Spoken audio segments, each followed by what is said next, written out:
Atau begini Muhammad, kamu kan bilang utusan Allah, kamu datang saja bersama Allah digandeng gitu, digandeng terus sama Allah diangkat tangan kamu, dimaklumatkan kalau kamu rasulnya. Karena mereka dengan logika yang salah. Assalamualaikum warahmatullahi wabarakatuh. Mari kita sama-sama menyimak pengajian Gus Bah berikut ini. Selamat menyaksikan. Kulo diminta panitia untuk bikin judul. Judul kulo adalah keistimewaan mukjizat Al-Quran. Kersane akurat nih kulo betul kerpean, jadi otoritatif. Karena kalau dalam pendapat ulama, kalau seorang mubalek atau seorang ulama atau siapa saja kok ngomong tanpa teks itu dia tersangka sebagai musyarrek. Musyarrek itu menandingi syariatnya Rasulullah SAW.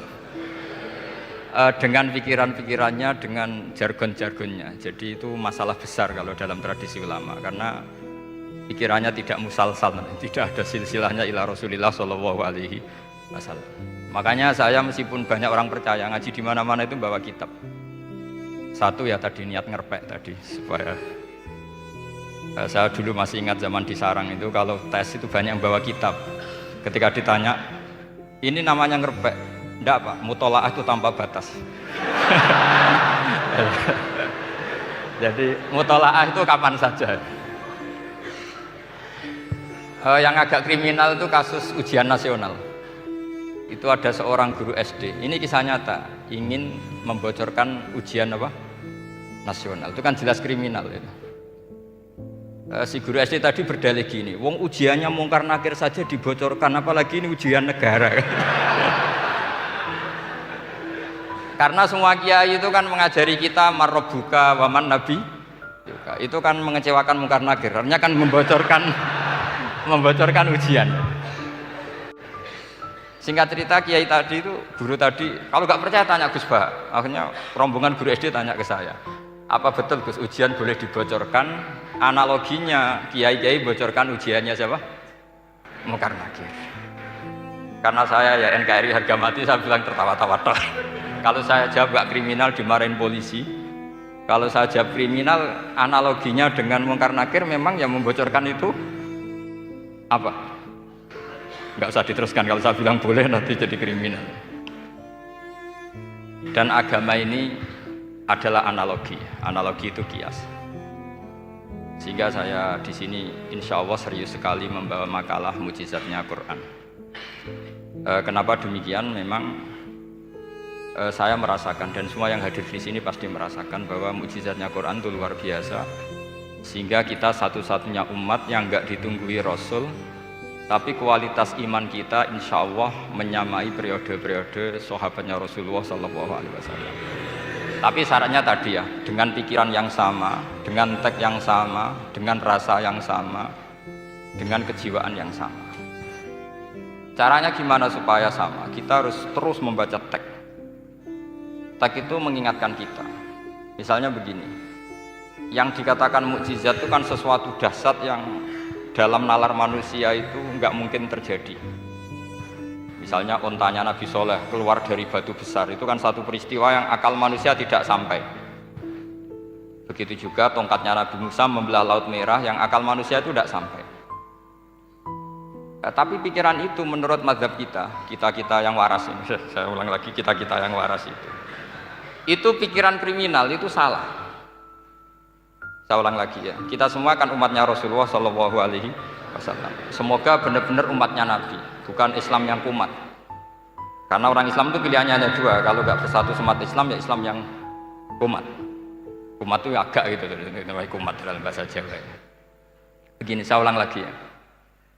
Yang dikatakan mukjizat itu amrun khariqun lil adat, sesuatu yang luar biasa. Kemudian dalam tanda kutip yang manusia itu tidak mampu, sehingga itu dikatakan mukjizat. Seperti tongkatnya Nabi Musa dan ontanya Nabi Nuh yang keluar dari batu besar.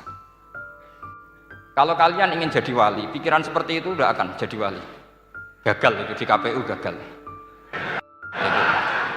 Jadi nggak usah sampai MK, di KPU sudah gagal.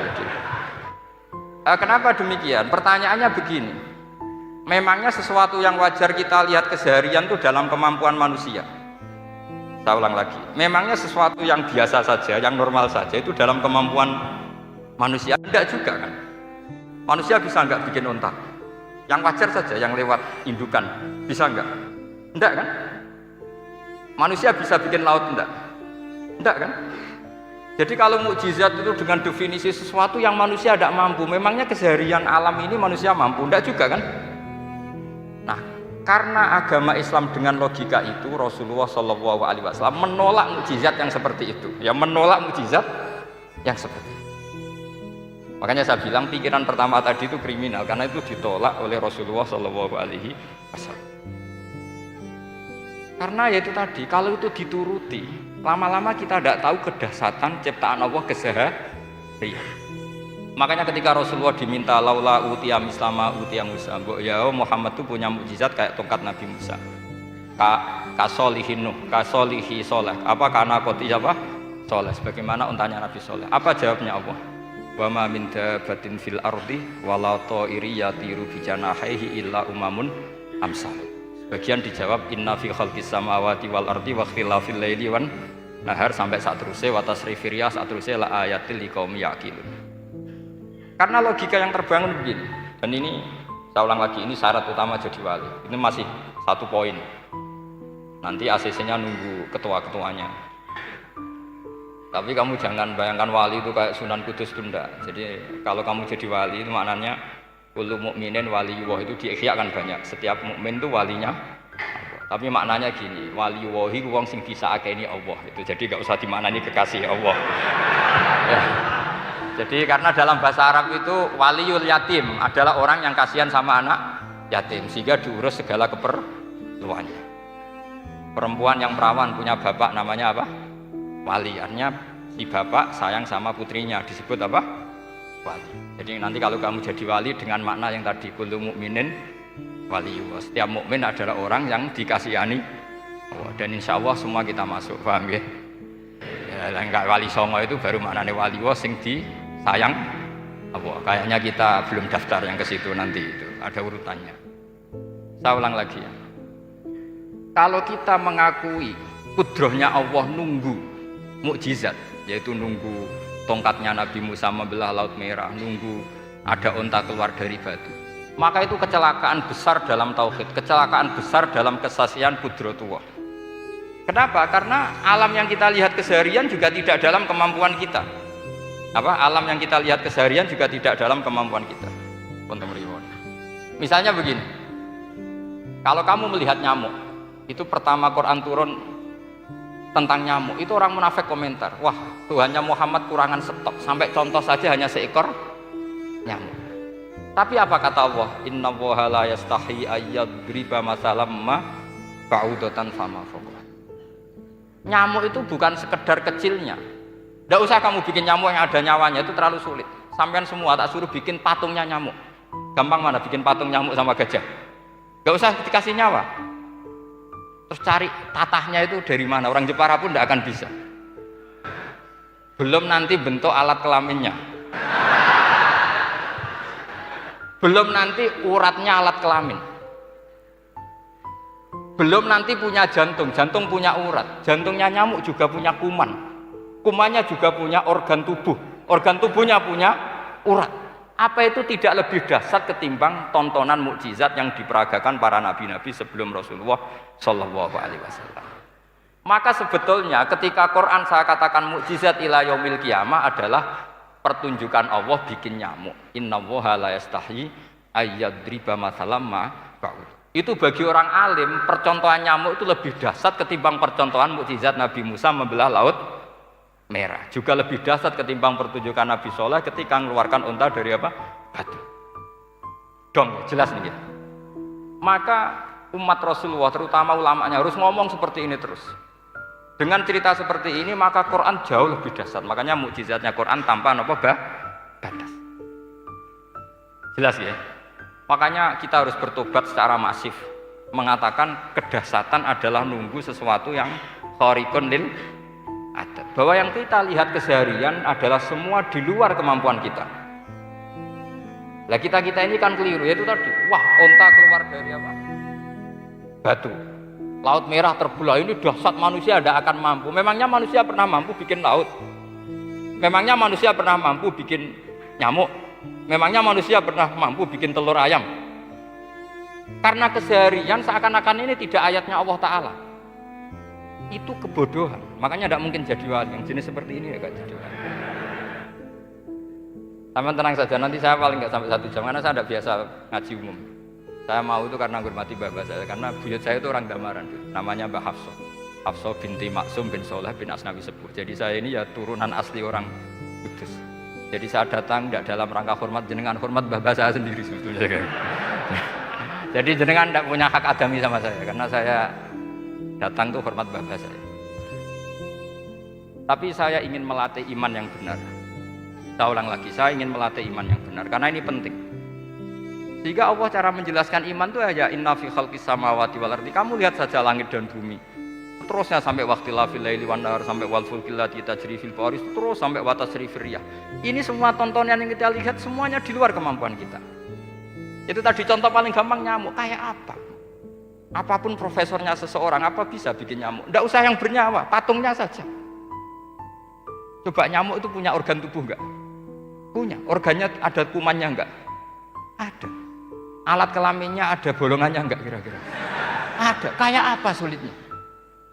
Jadi andaikan saya ke umatnya Nabi Musa terus bengkei lah sama Nabi Musa, ini gue Nabi Musa keren punya tongkat. Saya akan bilang Rasulullah lebih keren karena punya Quran. Anda di sini makna kenapa mukjizatnya Quran dikatakan afdolul mukjizat. Mukjizat paling keren, paling karena menjadikan manusia punya nalar yang lebih objektif. Artinya lebih objektif. Kenapa kita hanya kagum dengan sesuatu yang dahsyat? Dengan alasan kita tidak mampu. Memangnya dengan hal-hal yang keseharian kita mampu? Tidak juga kan?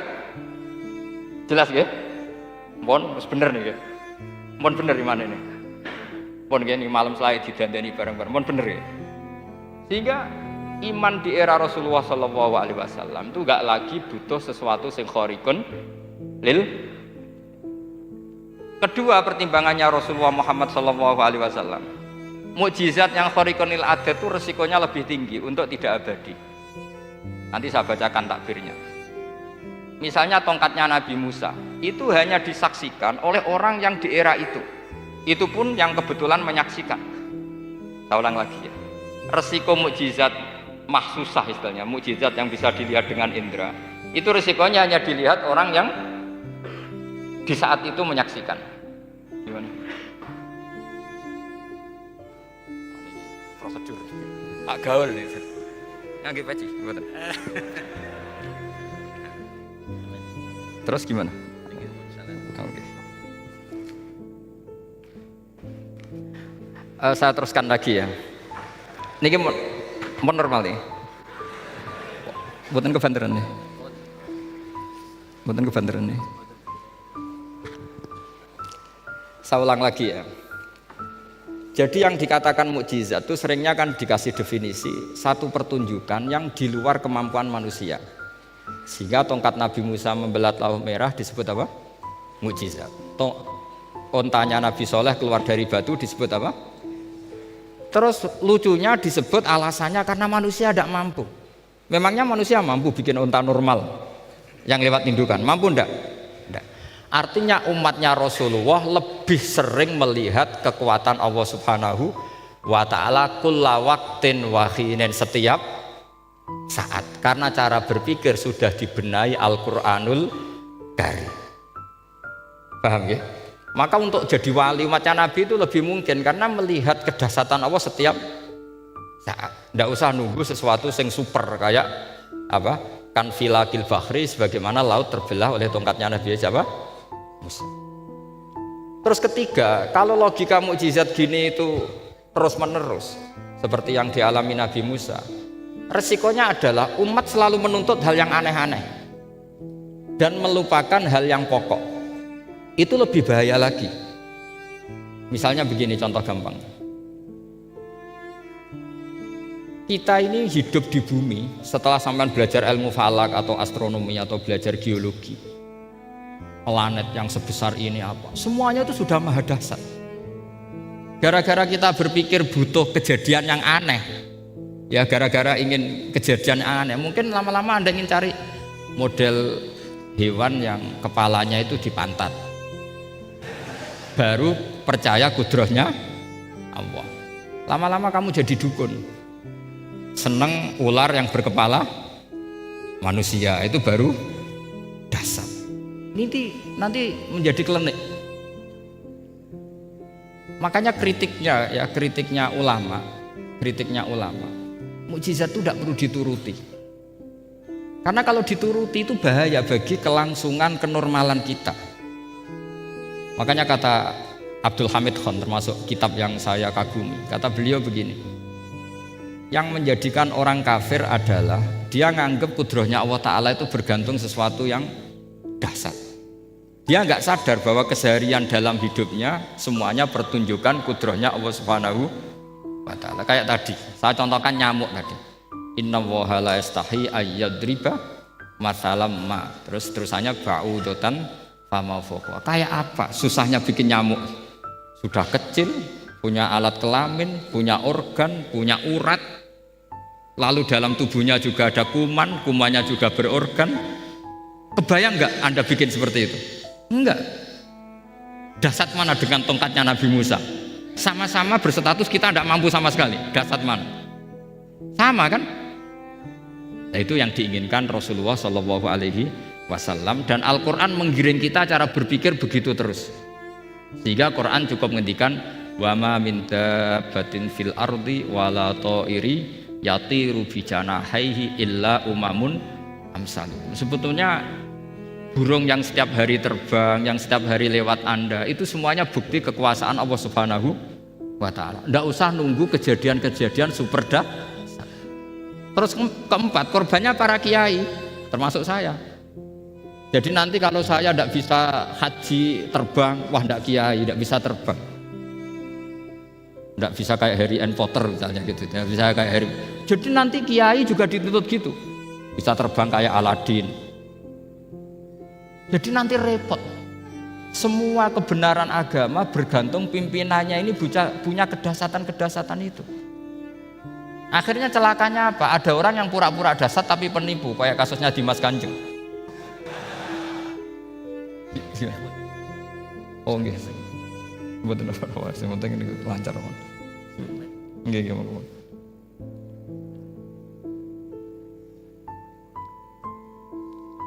Jadi makanya nanti itu saya akan memberi penjelasan tentang apa?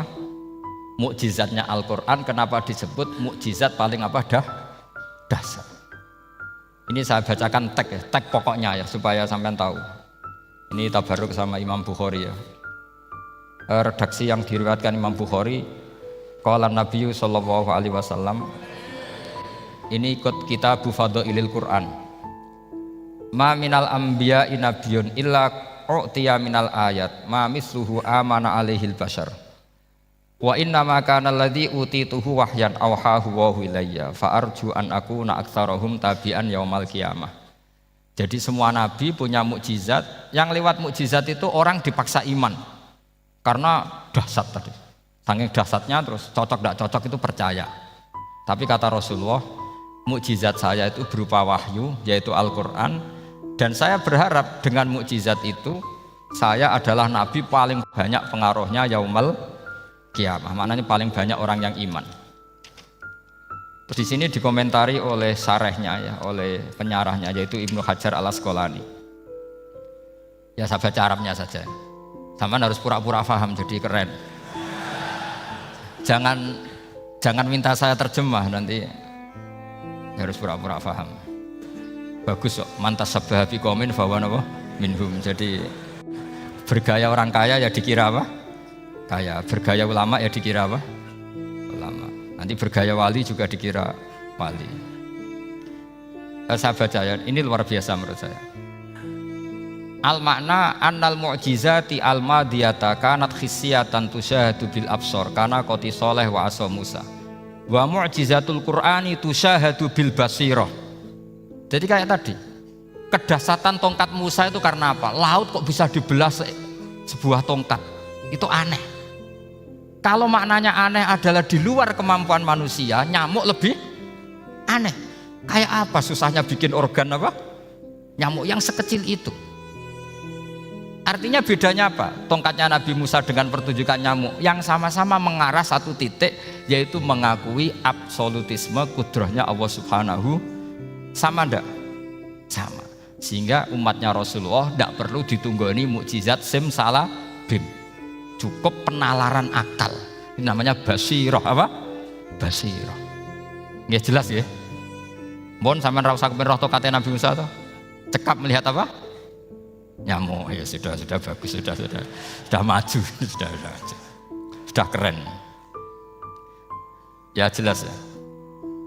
Li'annal ladzi yushahadu bi'ainir ra'si yang qaridu binqiradi musyahidihi walladzi yushahadu bi'ainil aqli baqin yushahiduhu kullu man jaa ba'dal awwali mustamirron. Sesuatu yang dipertontonkan lewat sesuatu yang fisik kayak tongkat Nabi Musa, itu yang percaya langsung tentu yang melihat. Setelah itu ada yang percaya, ada yang enggak. Bisa saja itu hoax, bisa saja macam-macam. Tentu yang nggak percaya tentu salah, ya kita sepakat. Tapi tetap saja yang nggak menyaksikan itu bisa saja nggak percaya, paham ya? Tapi logika kedahsyatan nyamuk, siapapun yang punya nalar percaya. Artinya giringan Al-Quran untuk melihat mukjizat itu kedahsyatan Allah bikin nyamuk itu abadi ila yaumil kiamah. Dan siapapun yang waras akan ikrar dan tetap menyaksikan, karena insya Allah ada nyamuk terus ila yaumil kiamah. Itu kan teman tidur kita, paham? Makanya kamu kompromi dengan nyamuk. Sekali-kali jangan dicablek. Ini ayatnya Allah. Ya bila perlu dicium, dilus-lus gitu. Karena saya yakin yang hadir di sini andekan melihat tongkatnya Nabi Musa kira-kira dilus-lus enggak? Kira-kira? Andekan loh, kamu punya kesempatan melihat tongkatnya Nabi Musa, gimana? Dilus-lus, dikai mori. Jika kembang 7 taman kan gitu. Tapi kenapa nyamuk tidak kamu begitukan? Toh sama-sama ini ayatnya Allah yang luar biasa. Makanya ini ngaji di sini saya ulang lagi, sama tidak perlu merasa punya hak adami sama saya, karena saya memang buyut saya kandung itu orang Damaran, namanya Mbah Hafsah. Hafsah itu binti Maksum bin Soleh bin Asnawi Sepuh. Jadi saya ini termasuk turunan beliau yang keluar dari Kudus di Rembang. Karena mbah saya kandung itu sepupunya Mbah Sahal, ya sama Mbah Sahal, ibunya Badiah ya putrinya Mbah Hafsah ini. Kalau ibu saya namanya Sofiyah ya putrinya Mbah Hafsah ini. Jadi kenapa saya cerita ini ya memang Quran sudah terang-terangan ngendikan dzurriyatam ba'duhan apa mimba. Jadi kekuatan dzurriyah itu luar biasa. Jadi kita menjaga harkat dan martabat para leluhur supaya ilmu ini terjaga. Jangan marisi gayane tok, bae alim terus putune pedita-pediti gak alim terus gak keren, menurut saya itu malu gitu. Jadi marisi itu ya kalau putunya orang alim ya alimnya, jangan marisi mulyane. Engko ora alim terus mulya tok gelem dicucup itu gak keren menurut saya. Niru alimnya dulu baru sama-sama dicucup itu baru betul, Pak. Jadi ada aturannya lah. Saya teruskan. Sehingga Quran kalau menggiring mukjizat ketika Rasulullah SAW dituntut kafir Mekah, kita tahu kan mereka nuntut apa misalnya? Lan nu'mina laka hatta tafjura lana minal ardi napa yam bu'a au takuna laka jannatum min nakhili wa inabin fatufajjiral anhara khilalaha napa tafsira au tusqitas samaa kama zamta alaina kisafan au ta'tiya billahi wal malaikati qabila au yakuna laka baitum min suhrufin au tarqa sama. Masih mereka bilang gini, walan nu'mina liruqiyika hatta tunazzila alaina kitaban naqra'u. Mereka nuntut tuh, Muhammad saya percaya kamu Rasul, tapi syaratnya Mekah yang tandus sulap, jadi kota yang subur makmur, menjadi jannat subur makmur. Atau begini saja Muhammad, kalau kamu gelo sama saya mangkel karena kita ada iman, turunkan saja azab. Kisafam minas sama, turunkan saja azab. Atau begini Muhammad, kamu kan bilang utusan Allah, kamu datang saja bersama Allah digandeng gitu. Digandeng terus sama Allah diangkat tangan kamu, dimaklumatkan kalau kamu rasulnya. Au ta'tiya billahi wal malaikati qabila. Karena mereka dengan logika yang salah. Yang dikatakan mukjizat itu sesuatu yang seperti itu. Artinya kalau kamu berpikir mukjizat yang seperti itu, berarti Anda turunan kafir Quraisy. Anda turunan apa? Kafir Quraisy. Maka nggak boleh berpikir mukjizat seperti itu. Nyatanya Allah cukup menjawab dengan ayat wa ma min dabbatin fil ardi wala ta'iri yatiru bi janahihi illa umamun amsalukum. Dijawab lagi inna fi khalqis samawati wal ardi waqtilafil laili wan nahar wal fulkil lati tajri fil bahr sak teruse la ayatil liqaumi yakin. Semudah itu kita iman kedahsyatan kudrahnya Allah. Cukup melihat kerbau. Kok bisa ya jaga populasinya? Padahal tidak pernah dia seminar cara jaga populasi. Nyatanya tetap terjaga. Tanpa lamaran ya bisa jaga keturunannya. Tanpa sesar ya anaknya lancar. Tanpa sesar kan? Artinya mereka bisa. Karena di sini ada kudratullah. Ada apa? Ada kudratullah. Nah, kalau iman seperti itu, Anda baru betul. Yaitu yang disebut Allah, ya tanazzalul amru bainahunna li ta'lamu annallaha ala kulli syai'in qadir wa annallaha qad ahata bi kulli syai'in ilma. Semua urusan di alam raya ini hanya Allah ingin mempertontonkan bahwa saya kuasa. Jadi tidak perlu nunggu yang aneh-aneh. Sehingga andaikan saya ketemu Nabi Musa dan ketemu Rasulullah Muhammad SAW, pasti saya milih Nabi Muhammad sebagai ketua. Karena Nabi Muhammad yang bikin sarana iman dengan sarana yang seluas-luasnya, dan sarana ini tidak habis dan ada di mana saja, yaitu sarana ikrar bahwa Allah kudroh dan kudrohnya tanpa batas. Nabi bikin sarana apa saja, melihat langit, bumi, lautan, nyamuk, hewan, semuanya sarana untuk ikrar kudrohnya Allah Subhanahu wa ta'ala. Sementara Nabi Musa mempertontonkan hanya nunggu mukjizat sing khariqun lil adat. Paham ya? Makanya wajar kalau Nabi bergelar afdolul anbiya sayyidul awalin wal akhir, karena memang lebih efektif cara menggiring supaya orang iman. Sekarang sudah tahu kenapa Nabi jadi sayyidul awalin wal akhir? Sudah. Mungkin kemarin-kemarin tahu tapi gak tahu logikanya. Pokok iman. Selewat ke musola ngaji iman. Itu iman yang kurang betul itu, karena tanpa nadzor. Itu namanya taklid yang statusnya mukhtalaf alaih, masih disidangkan di MK, paham ya? Iman. Jadi iman taklid itu iman yang masih disidangkan oleh para ulama. Ada hakim yang bilang sah, ada hakim bilang tidak sah. Tanya anak-anak Qudsiyah. Imanul muqallid itu mukhtalaf alaih apa mujma' alaih? Mukhtalaf alaih. Kalau imanu ahli nazar mujma' alaih. Insyaallah barokahnya ngaji ini semuanya min ahli nazar, apa? Min ahlin. Jangan amin sudah jadi, ini sudah jadi ini. Kalau amin kan masih berdoa, bisa makbul bisa ndak. Enggak boleh iman kok. Ayo iman kepada Allah dan Rasul, amin, enggak boleh. Sesuatu yang pasti enggak boleh diamini, itu kan jadi kacau nanti. Harus bilang apa? Sami'na wa ta'na. Nanti lama-lama kamu disuruh Allah, ayo sholat, amin.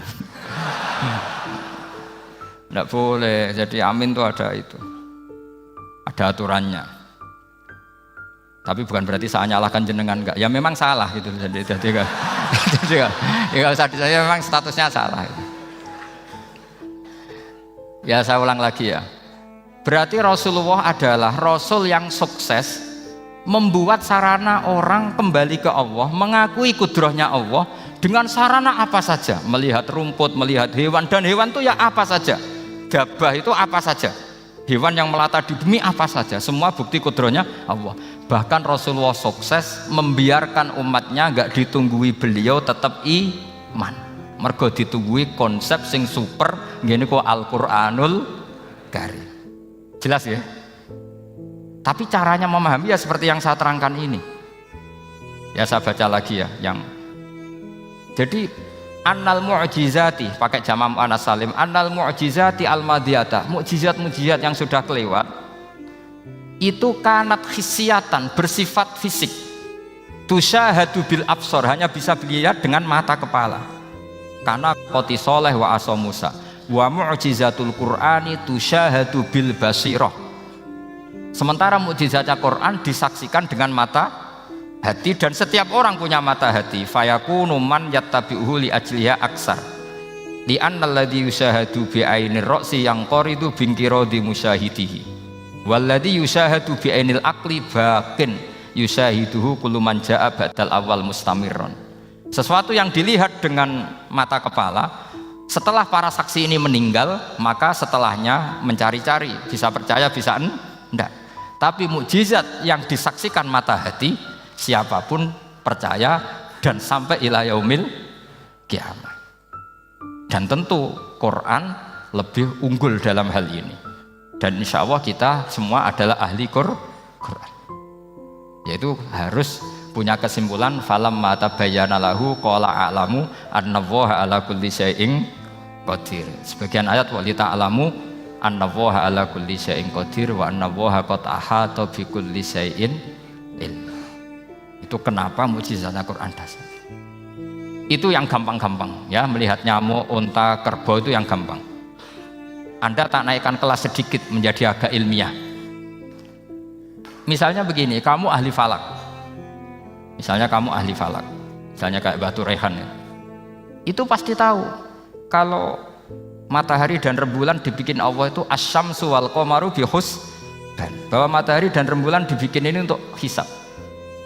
Walladzi ja'ala syamsa diya'a wal qamara nuran wa qaddarahu manazila li ta'lamu 'adadas sinina wal hisab. Sehingga ketika ternyata betul Samsiyah bisa dihitung menjadi tahun Samsiyah, yang oleh bahasa milenial disebut Masihiyah. Sayyidina Umar agak tersinggung. Sebetulnya yang namanya hisab itu tidak ada hubungannya dengan Masehi dan Hijriyah, itu tidak ada. Semua berdasar matahari atau apa? Rembulan. Lah sialnya yang Samsiyah ini oleh bahasa internasional disebut apa? Masihiyah. Makanya Sayyidina Umar marah terus bilang ya sudah kalau gitu Qamariyah bikin apa? Hijriyah. Jadi itu sebenarnya nama politik.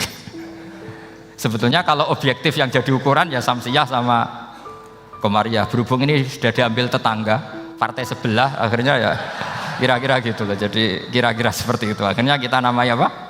Hijriyah, apa Samsiyah sama apa?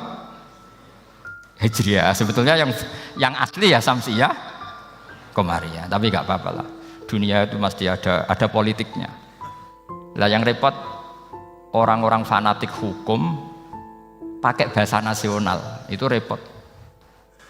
Jadi misalnya kematian Yesus Kristus, itu mesti Batu Rehan kan nggak percaya. Akhirnya ditambahi kematian Sibeh. Karena kalau bilang iya kan percaya, makanya ditambahi apa? Sibeh. Karena menurut orang Islam berkeyakinan Nabi Isa itu nggak terbunuh, maka ditambahi apa? Sibeh. Saya dulu pernah usul, karena beliau itu kalau manggil bahasa itu bude, jadi saya pernah sowan usul. Mbak ditulis gini saja, Mbak. Kematian Yesus dalam kurung katanya. Tapi mungkin terlalu vulgar ya, jadi akhirnya dibikin apa? Sibeh ya? Di kalender Kudus kan apa? Sibeh ya, ditambahi Sibeh. Ya nggak apa-apa lah, yang penting keyakinannya masih benar gitu. Jadi masih benar. Kalau usulan saya terlalu ekstrim, masa dikasih apa? Katanya. Ya karena memang begitu kan, kita berkeyakinan Nabi Isa itu gak terbunuh. Wa ma qataluhu wa ma sholabuhu walakin syubbihalahu. Jadi ini saya teruskan, ini paling masih seperempat jam ini.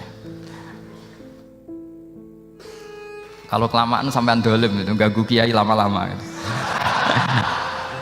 Saya tadi sudah bilang sama panitia, orang Indonesia itu gak sopan. Kalau suka kiai itu didatangkan, itu agak masalah sebetulnya. Dalam etika itu masalah. Kalau seneng kiai ya sowan ngaji, jangan sowan di dalam, itu ganggu ya, sowan ngaji saja. Dulu Imam Malik itu anaknya raja itu, Imam Malik itu seangkatan dengan Harun Ar-Rasyid. Makanya jangan berharap kalau saya gampang diundang. Bukan karena saya sombong, memang etikanya seperti itu. Jadi Imam Malik diminta datang ke istana untuk ngajar anak-anaknya Harun apa? Ar-Rasyid. Masyhur Imam Malik tersinggung terus kata bang, al ilmu yu'ta la ya'ti. Ilmu itu disowani bukan sowan.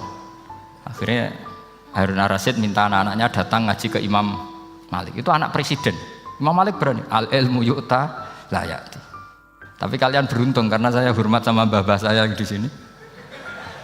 Wong makom buyut saya itu ya berarti apa ya? Selatannya makamnya Sayyid Ja'far Shadiq itu di situ kan ada makamnya Mbah Soleh, Mbah Maksum, itu mbah saya. Makanya dulu saya ngaji di sini lama di Damaran itu. Maksudnya lama itu ya mungkin setahun. Karena saya memang mulai kecil di sarang, sampai sekarang saya masih ngajar di sarang. Tapi dulu cukup ya, karena saya kesini sudah hafal Quran, jadi hanya setor setiap hari satu juz, jadi cepat lah. Saya tidak punya masalah ingatan, alhamdulillah, jadi cepat hafal. Saya terangkan lagi ya, ini penting ya, masalah mukjizatnya Quran. Selama ini orang tuh mau bilang tok, mukjizatnya Quran itu dahsyat, tapi nggak bisa menerangkan. Itu masalah. Makanya kita harus bisa menerangkan mukjizatnya Quran dahsyat itu apanya. Yaitu tadi, tongkatnya Nabi Musa hanya disaksikan oleh orang yang di era itu. Toh tujuannya mukjizat adalah diakui kemudian orang menjadi iman. Lalu Rasulullah SAW beliau sudah intaqala ila rafiqil a'la. Tapi konsepnya Quran menjadikan orang yang enggak ditunggui beliau tetap iman ila yaumil kiamah. Itu yang maksud fa'arju an akuna aktsarahum tabi'an yaumal kiamah. Mukjizat saya itu cukup Quran kata Nabi, dan dengan mukjizat itu orang akan iman ila yaumil kiamah. Caranya seperti ini. Karena tadi sedahsyat-dahsyatnya mukjizat, tujuan utama orang terdikte supaya ikrar ngakui kudrohnya Allah. Lah ngono kok ngenteni tongkat sakti lah opo, cukup deloknya mau. Paham ya? Jelas ya? Alhamdulillah, mau naik kelas ini sudah benar, ini sudah benar. Terus kedua begini, kedahsyatan Quran lagi.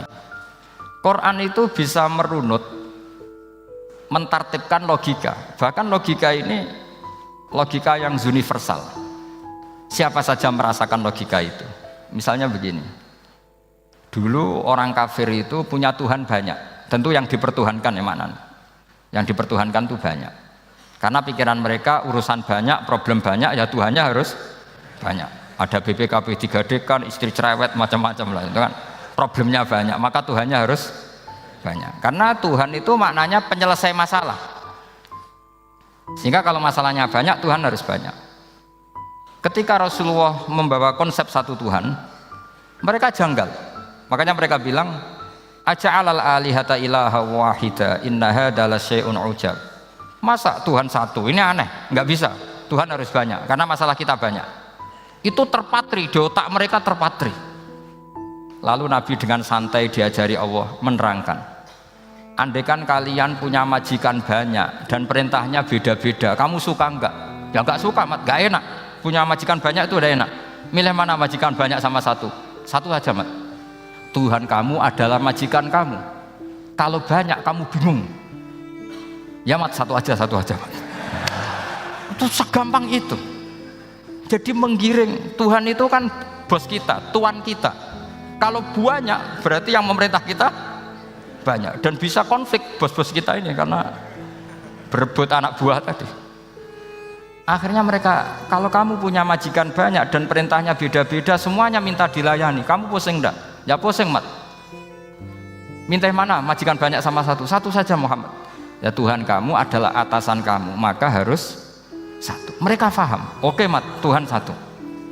Itu yang dimaksud dorobawaw matalar rojulan fihi syuraka umutasyakisuna wa rojulan salamal lirojul hal yastawiyani masalah. Langsung alhamdulillah, karena mereka yang paling bodoh pun paham dengan logika itu, paham kalau Tuhan banyak, perintahnya banyak, kita repot. Maka Allah bikin satu masalah, yaitu rojulan fihi syuraka umutasyakisuna wa rojulan salamal lirojul. Satu lelaki, satu bos, satu perintah. Kayak apa mudahnya Allah. Kemudian mereka tetap menuhankan Lata, Hubal, dan Uzza karena mereka dipertuhankan. Sebenarnya nggak pernah Tuhan, tapi dipertuhankan. Allah memberi contoh tuh sederhana sekali.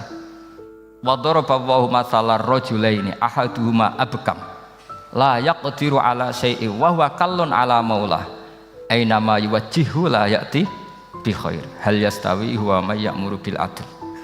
Kata Rasulullah, Lata itu menurut kamu apa? Ya Tuhan kami. Muhammad, Hubal ya Tuhan kami. Uzzah ya Tuhan kami. Lalu kalau mereka kotor, ya saya mandikan. Kalau hidungnya coplok ya saya tata. Terus kata Rasulullah begini, kamu mau nggak punya budak atau pembantu yang buta, tuli, bisu? Kamu mau nggak punya pembantu loh ya, pembantu itu budak zaman dulu. Kamu mau nggak punya pembantu yang buta, yang tuli, yang bisu? Wah gak doyan mat, nggak apa pembantu ngono itu. Lah pembantu saja kamu nggak mau yang gitu kok malah punya bos begitu. Orang yang tuli, yang bisu, yang kopok, jadi pembantu saja nggak layak kok malah jadi pangeran. Paham ya? Arca dan berhala itu kan nggak bisa apa-apa. Kamu mau gaji ngasih THR pembantu yang kopok, bisu, picek, mau?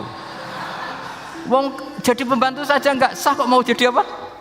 Tuhan atau jadi majikan. Jadi Allah bikin contoh gampang sekali. Wadaraba mathalar rajulain ahaduma abkam la yaqdiru ala shay'in, enggak bisa apa saja. Wa wakallun amala maulah, anane ngrepoti tok. Inama yuwajjihu la yati bi khair. Mudah sekali. Akhirnya mereka berbondong-bondong iman karena logikanya ditata oleh logika Al-Qur'an. Makanya agama ini sebenarnya enggak pernah datang dengan kekerasan, itu enggak pernah. Bil hujjah, dengan argumentasi. Itu disebut qul falillahil hujjatul balighah. Nah, sekarang orang rapati soal argumentasi, senengane neror. Nah, itu rapati ngaji. Sebenarnya agama ini mudah. Ad-dinu yusrun, agama ini mudah, logikanya gampang.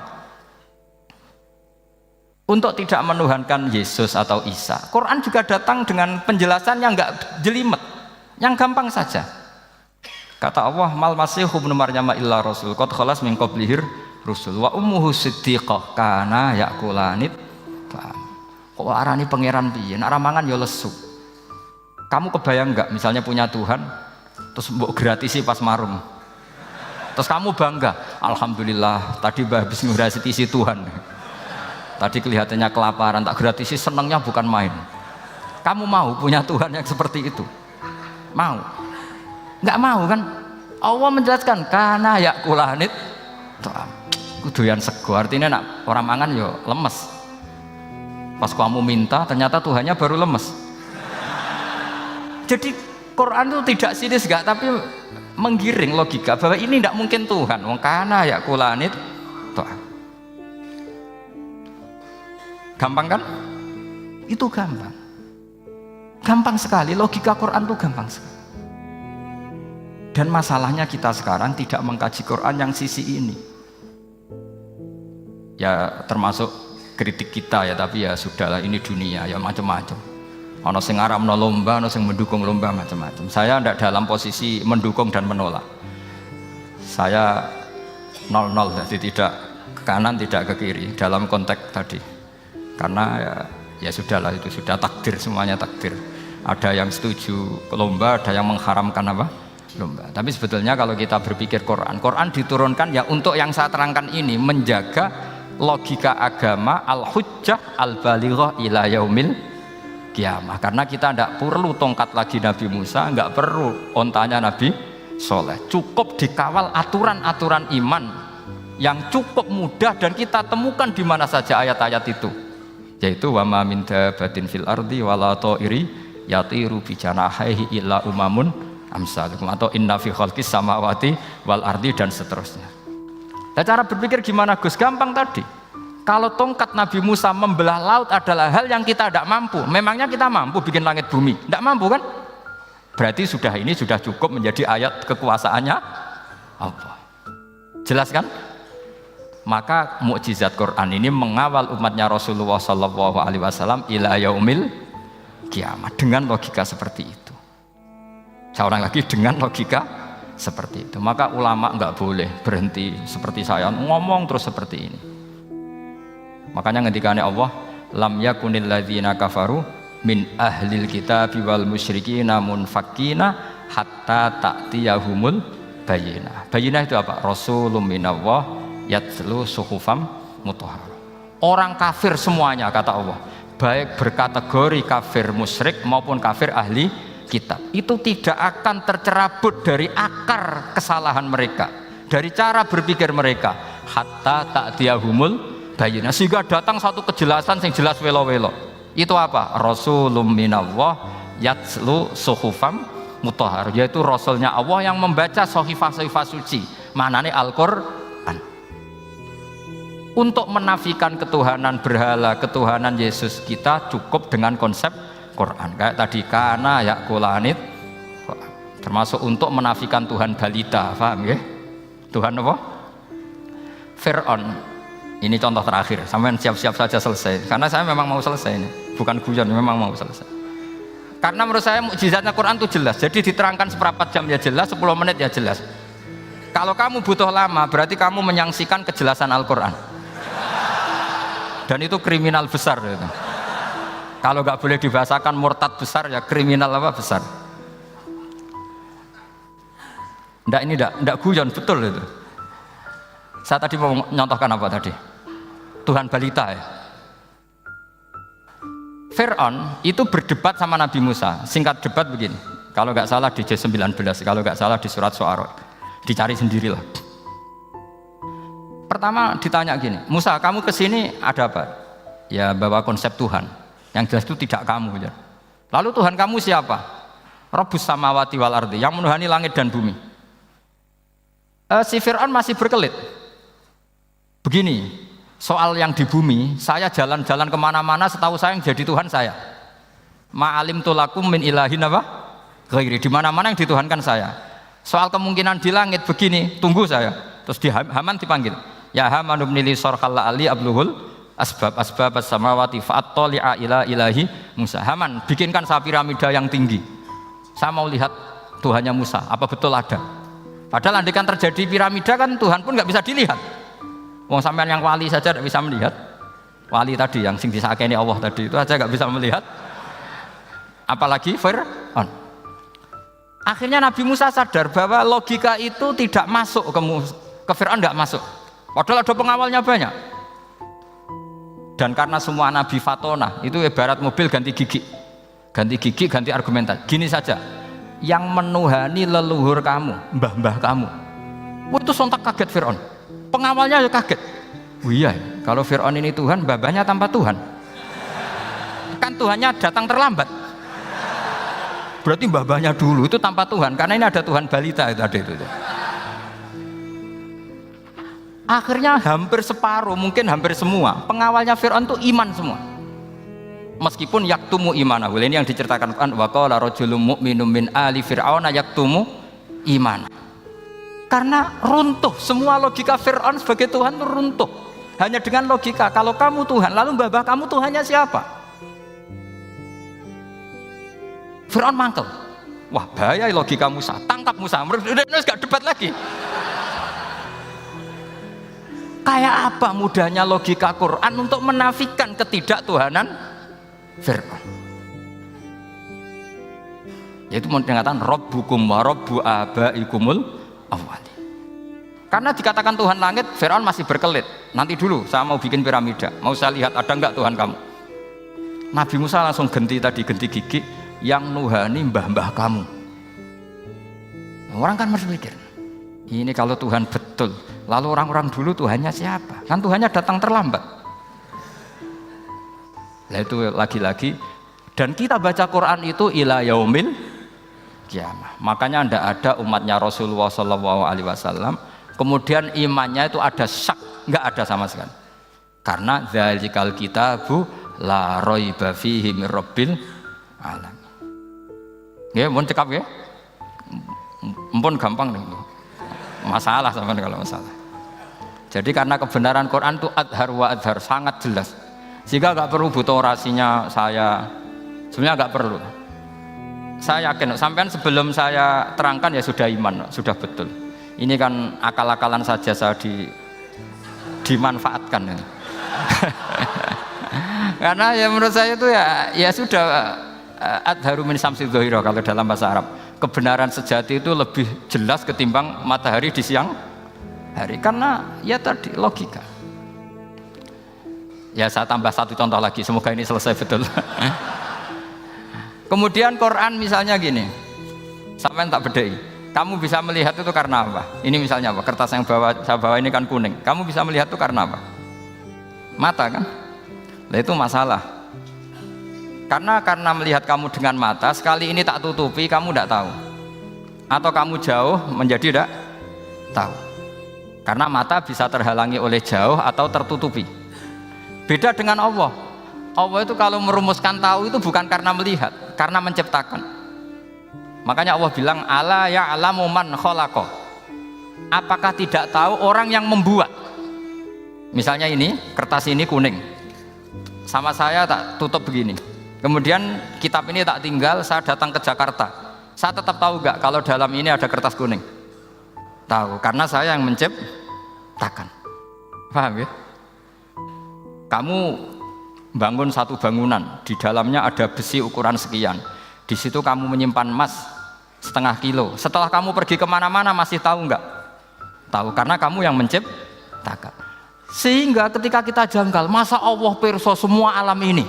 Logikanya gampang, masa yang bikin tidak tahu? Makanya Allah bilang ala ya'lamu man khalaqa. Paham ya? Jadi gampang sekali, mukjizatnya Quran tuh gampang sekali. Nararo kebangetan gitu. Ampun nggih, Al-Fatihah. Bismillahirrahmanirrahim. Alhamdulillahirabbil alamin arrahmanirrahim.